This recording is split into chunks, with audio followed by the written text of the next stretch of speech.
ప్రజాస్వామ్యంలో ఒక రాజకీయ పార్టీ పెట్టడం అన్నటువంటిది ఎవ్వరికైనా హక్కు ఉంది.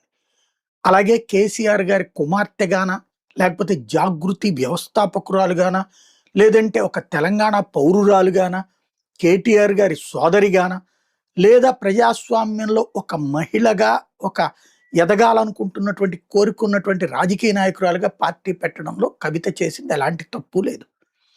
పార్టీని టీఆర్ఎస్ అని ప్రకటించడంలో కూడా తప్పేమీ లేదు. కాకపోతే అది ముందుగా రిజిస్టర్ చేసుకుని వచ్చి ప్రకటిస్తే బాగుండేది. ఎందుకంటే ఇప్పుడు ఇందులో లీగల్ కాంప్లికేషన్స్ వచ్చే అవకాశం ఉంటుంది. తెలంగాణ రాష్ట్ర సమితిని భారత రాష్ట్ర సమితిగా మార్చిన తర్వాతన అదెప్పుడు 2019, 18లో టీఆర్ఎస్ అయిపోయి 19 కూడా అయిపోయాక 2021లో అనుకుంటా మార్చింది. ఆ పేరు టీఆర్ఎస్ అనేటటువంటి పేరు సాధారణంగా వేరే వాళ్ళకి ఇవ్వరు. 10 సంవత్సరాలు ఫ్రీజ్ చేస్తారు. ఎన్నికల నిబంధన